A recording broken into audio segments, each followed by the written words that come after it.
Addanki Dayakar phone line అందుబాటులో ఉన్నారు. దయాకర్ గారు నమస్తే. నమస్తే అమ్మా, గుడ్ మార్నింగ్. నమస్తే అండి, గుడ్ మార్నింగ్. సో హైకోర్టు తాజా ఆదేశాలను ఎలా చూస్తారు మీరు?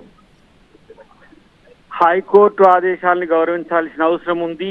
దానికి సంబంధించి స్పీకర్ రైట్స్ సంబంధించి కూడా కొంత చర్చ జరుగుతుంది ఎట్లా.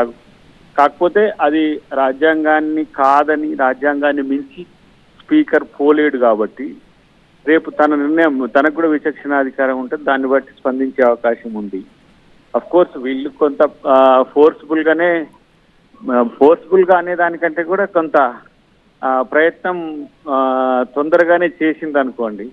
కానీ ఆ రోజుల్లో మేము చేయలేకపోయినాం. వెనకటికి ఒకసారి వెంకటరెడ్డి గారిని, తర్వాత సంపత్ గారిని మొత్తం బహిష్కరణ చేసినప్పుడు, సభ నుంచి బహిష్కరణ చేసినప్పుడు, సో ఇక్కడ స్పందించడాన్ని మేము హైకోర్టు స్పందించడాన్ని కాదనం. కానీ మన స్పీకర్ యొక్క రైట్స్ కూడా ఉంటాయి కదా.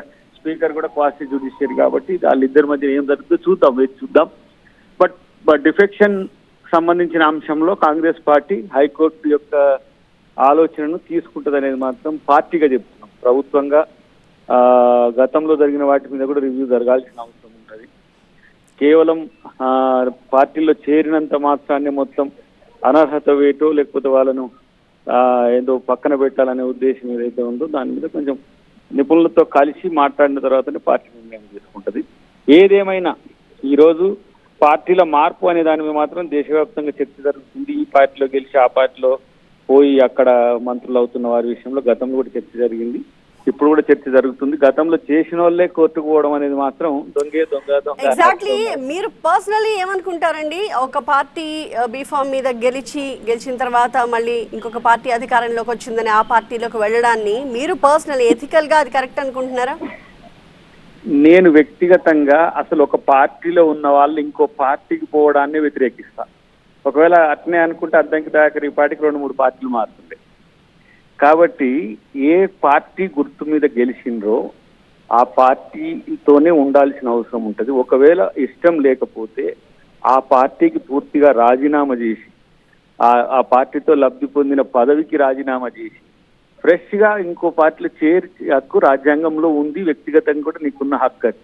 కానీ ఈ మధ్య కాలంలో, ఈ 10 సంవత్సరాల కాలంలో వస్తున్న తీరు కనుక చూస్తే వాడు ఏ పార్టీలో గెలుస్తుండో, ఏ పార్టీకి పోతుండో, ఏడ మంత్రి అవుతుండో, ఏడ తిరుగుతుండో కూడా తెలియకుండా 8 to 8 పాలిటిక్స్ అని అంటారు. అట్లా ఏంటంటే మార్నింగ్ 8 to ఈవినింగ్ 8 ఒక పాలిటిక్స్, ఈవినింగ్ 8 to మార్నింగ్ 8 ఇంకో పాలిటిక్స్ నడుస్తుంది. ఇలాంటి పొలిటికల్ అనెథికల్ యాక్ట్ని నేను వ్యక్తిగతంగా సమర్థించాను, కాంగ్రెస్ పార్టీ కూడా సమర్థించకూడదు.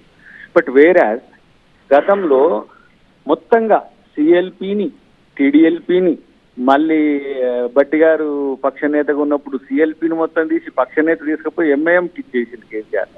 ఈ తెలంగాణలో రాజకీయ దౌర్భాగ్యం రావడానికి మాత్రం మొట్టమొదటి కారణం మాత్రం ఆయనే. మళ్ళీ ఆయనే ఇవ్వాలా నా పార్టీకి అన్యాయం జరుగుతుంది, నా పార్టీ వాళ్ళు వెళ్ళిపోతున్నారు అంటే నువ్వు కొట్లాడు. ఇంట్లో ఎందుకు వండుకుంటున్నారు మీరు? ఇలా పక్ష నేత అయినోడు వరదలు వస్తే ఇంట్లో వండుకుంటాడు, శాసనసభ వస్తే ఇంట్లో వండుకుంటాడు, బయటికి వెళ్ళకుండా నా ఇష్టం వచ్చినప్పుడు వస్తే. ఇదేం రాజరికం కాదు కదా. ఇప్పుడు వాళ్ళు కూడా జీతగాళ్ళు కాదు కదా ఎమ్మెల్యేలు. నువ్వు కొట్లాడితే నీతో వచ్చి కొట్లాడడానికి సిద్ధంగా ఉన్నావు. నువ్వు ఉంటావో లేదో, అసలు నీ అల్లుడు పోయి ఒక పార్టీ కాడ తిరుగుతా ఉన్నాడు, నీ కొడుకు పోయి ఇంకో పార్టీ కాడ తిరుగుతా ఉన్నాడు, బయలు కవిత ఇంకో కాడికి పోతున్నది. అసలు నీ పార్టీ ఉండదో తెలియనప్పుడు ఎమ్మెల్యేలు ఎట్లుంటారు? ఇది వాళ్ళు గమనించుకోవాల్సిన అవసరం ఉంది.